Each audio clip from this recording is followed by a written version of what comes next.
It's Jim Monahan and Chris Swendeman, the 2 Minute Drill Podcast. Let's subtitle this episode, Swendy, as the New York Jets' worst nightmare after what we learned on Sunday with the two teams that are now going to the Super Bowl in 2 weeks. And I just wanted to make sure your legs were okay, Jim.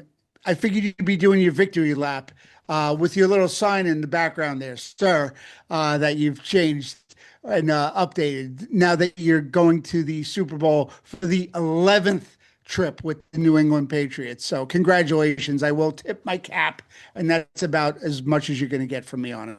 Thank you very much. We all we got, we all we need. That has been the mantra for the New England Patriots for a good portion of this season. My legs are a little sore from shoveling snow for the past 2 days, but I think that's everybody in the New York, New Jersey region. Here's the deal with what happened yesterday with the Patriots. We'll start with them. If you had told me a year ago they're going to go to the Super Bowl, I would have said there's no way. I would have been happy. I expected 8-9. I would have been happy with 9-8. I would have been ecstatic with 10-7. What we got, especially after the third game of the season, they lose to the Raiders. They win one, and then just an ugly, ugly loss to the Steelers. Like, oh God, really? So for them to be where they are, and we've talked about this for much of the season, it is a classic case of players buying in to what the coaching staff is telling them. And Mike Vrabel teaching these players how to win. Anybody can lose. You have to learn how to win certain games. And I think yesterday might have been a good example of that. Drake May obviously did not have a great game. He did enough to win, but it was the defense that got them over. And he just kept saying, make a stop here, make a stop here, make a stop here. And they did. Yeah, it was a great defensive battle. Not a lot of it, from an excitement perspective, you'd love to see more offense from those two teams, but it was still exciting. And after two 4-13 seasons back to back, you're to go to the Super Bowl is just remarkable, beyond remarkable. And he's got them bought into what he's selling on the sideline, and he's just a passionate coach. You knew no matter where he was going to go, he was going to succeed. And the fact that he landed with New England is just the cherry on top. I mean, he's back where he belongs. He knows the culture. He knows the owner, Robert Kraft. He gets, the Patriots way, and he's the next great coach in the line of, following up after Belichick. So it's great to see them succeed in a way. Selfishly, as a fan of another East team, I don't want to see them in the Super Bowl again, but here they are, and you got to commend them. That's a top-notch franchise, and Kraft has, it starts at the top with Robert Kraft, and hats off to the entire organization. And congratulations to the long-suffering Patriots fans who now haven't been in a Super Bowl since just before COVID. Yeah, breaks my heart. Meanwhile, the New York Jets, because again, this is their worst nightmare. It's the hated Patriots. It's the quarterback they used to have. How come we can't get guys like that anymore? And what was the big news, Swendy, out of Florham Park last week? So as of Friday, the Jets fired seven coaches from their staff. It was the QB coach, the passing game coordinator, linebacker coach, two defensive assistants, and yet Aaron Glenn is still there. I don't get it. So I don't get it. I don't get it. They're looking for an offensive coordinator. They're still looking for a defensive coordinator. But yet here we are with Aaron Glenn going, okay, he's gonna right the ship, and we're gonna redo the coaching staff, but yet leave the head coach where it all starts. And we were just talking about Vrabel and how everybody takes their cue from him. Well, Aaron Glenn is the opposite of that. Whatever Vrabel has got them buying into, you couldn't have had a worse, other than if your name was Rich Kotite, you couldn't have had a worse first season as the Jets head coach. I mean, they showed no signs of improvement. We talked about that. They got worse as the season went on. And I just don't understand what they're doing or the lack thereof at this point, because it just, whatever they're doing, they're grasping at straws and none of it makes sense. There doesn't seem to be any sense of urgency coming out of Florham Park from management and ownership. Again, I don't get it, especially with a guy like McDermott who's available, who is a proven winner, who can get you. Listen, I know they haven't won the Super Bowl. I get it. But if you could get to the playoffs with even half of the consistency that McDermott took the Bills, I think any Jet fan would say, sign me up right now. And what we've said this now, it's like a broken record. What they're doing is wrong. It's wrong for the organization. It's wrong for the players. It's wrong for the fans. And I still think it's wrong for Aaron Glenn. Like, what did he do to warrant this kind of treatment to send him back out there for another season? Well, see, here's my one argument uh, of why they're not. Maybe it's not so much the Jets not showing any urgency as much as it is they can't find anyone who wants to take the job.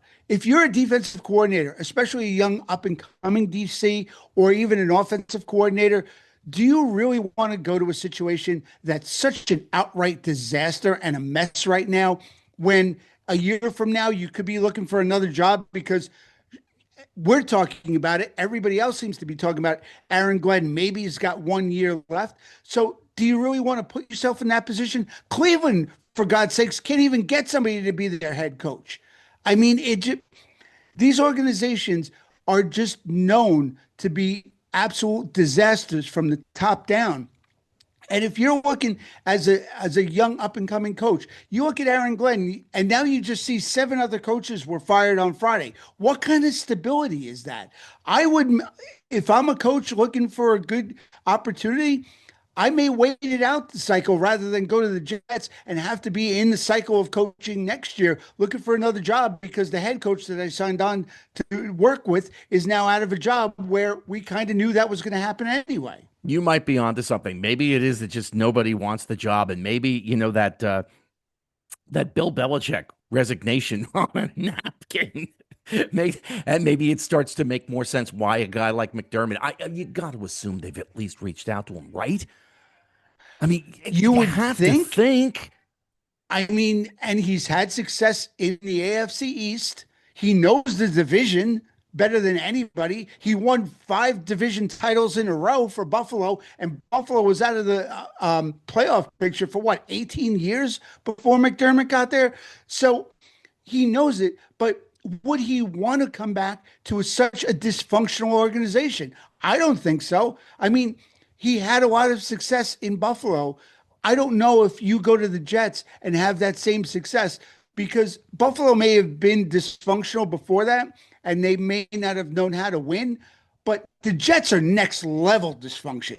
I mean, they're just an absolute disaster. And it starts with Woody Johnson. And I was texting you during the games yesterday, and I said, fans a lot of the times, they take it out, they take their frustrations out when the team's not winning on the other.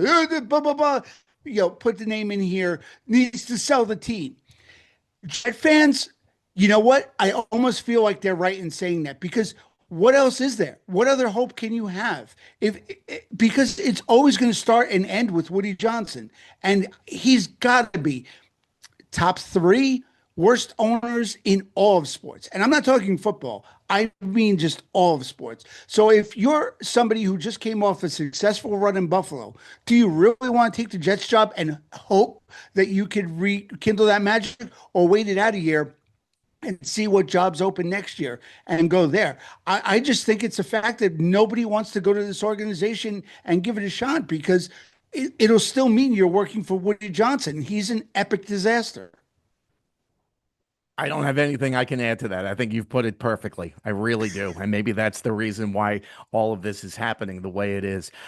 We've got some time before we have to really start breaking down the Super Bowl, but I will say a couple of things here. A lot of people derided the Patriots, so the schedule was too easy. Well, you can only play the teams that are in front of you. And on this playoff run, they've knocked off 3 of the top 5 defenses Yep. in the NFL. So they've beaten some pretty good teams along the way. I think May is showing a lot of signs of being a second-year QB over the past maybe month or so. Didn't fumble the ball yesterday, which was a step up.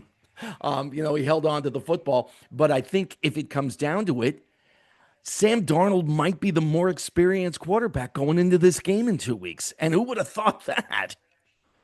And the irony here is not only, and I'm going to get to Sam Darnold in a second because I couldn't be happier for the guy. I mean, you talk about the definition of resilience, but one of the things we haven't talked about, and I find it so funny, is not only is Drake May in his second year in the Super Bowl, but guess who else is going to the Super Bowl? Mr. Hey, Tommy Cutlets is going to the Super Bowl, Giant fans. You got your wish. Tommy Cutlets is on his way to the Super Bowl, just happens to be the backup to Drake May. But I find that so funny. The fact that a former Jets QB and a former Giants QB both in the Super Bowl. One not starting, but still, he's going. As far as Darnold, you can't make it up. You absolutely cannot make it up. But as far as Darnold, this guy has gone through so much and been through so much change and just never gave up. I mean, this is your feel-good story of the biggest game of the year for the NFL. This guy has gone through coaching changes with the Jets and then Carolina and then San Fran.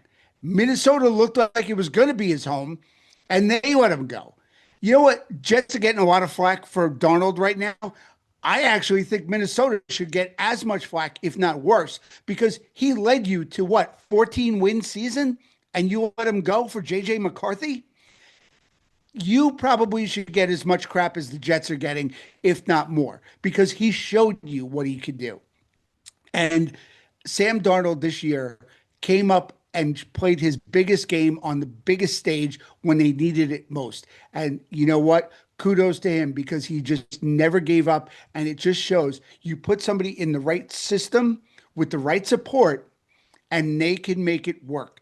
And talent will win out. And he's in the right system with the right support that the Jets never had for him. And this is why he's leading Seattle to the biggest game of the year. And on that note, we're going to wrap things up for this week's edition of the 2 Minute Drill podcast, a.k.a. the Jets' Worst Nightmare edition. Swendeman, you know the drill by now. Like, subscribe, the thumbs up, the thumbs down. You like us, tell a friend. You hate us, tell an enemy. Just make sure you tell somebody, and we'll talk again next week. And by the way, before we wrap up, one fun fact about Sam Darnold as we wrap up for this week. Do you know, Jim, who his grandfather is? I do not. He was the original Marlboro Man. Are you kidding me? His grandfather is the original Marlboro Man. And do you know his name? I do not. If I do. One of the greatest 1970s names ever given. The Marlboro Man as Dick Hammer.